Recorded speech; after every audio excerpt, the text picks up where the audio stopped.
Salut les cathos, aujourd'hui nous sommes le 31 décembre et nous fêtons Saint-Sylvestre. Saint-Sylvestre eut Rome pour patrie.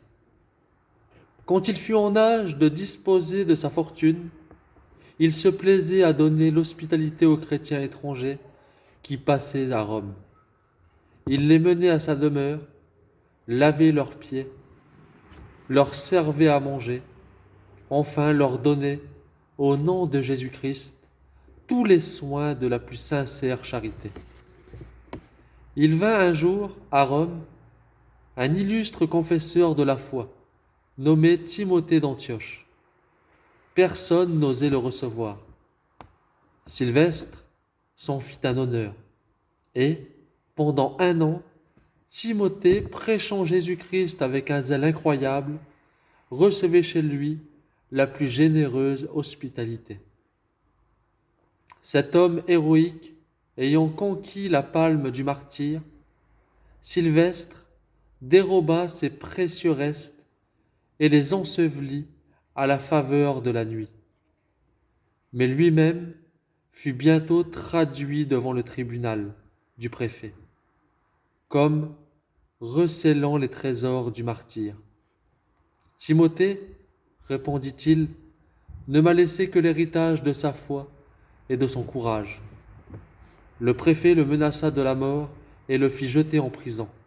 Mais Sylvestre, en le quittant, lui dit « Insensé, c'est toi-même qui cette nuit vas rendre compte à Dieu. » Le persécuteur avala une arête de poisson et mourut.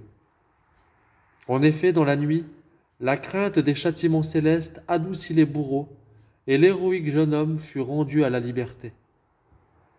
Cette belle conduite de Sylvestre le fit appeler au diaconat par le pape Saint Melchiade, dont il devait être l'éminent successeur.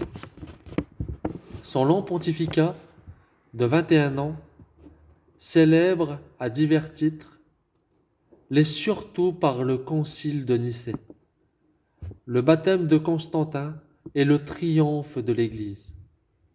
Le baptême de Constantin est reporté à une époque plus tardive par de nombreux auteurs, mais des témoignages non moins nombreux et non moins sérieux placent le baptême de ce grand empereur sous le règne de saint Sylvestre. Et le bréviaire romain confirme cette opinion. Constantin, encore païen et peu favorable aux chrétiens, dont il ignorait complètement la doctrine, fut atteint d'une sorte de lèpre qui lui couvrit tout le corps. Une nuit, saint Pierre et saint Paul, éclatant de lumière, lui apparurent et lui ordonnèrent d'appeler le pape Sylvestre, qui le guérirait en lui donnant le baptême. Le pape, en effet, instruisit le royal néophyte et le baptisa. Le règne social de Jésus-Christ commençait. La conversion de Constantin allait avoir pour heureuse conséquence celle de l'univers. Que Dieu vous bénisse, passez un bon réveillon et à plus les cathos.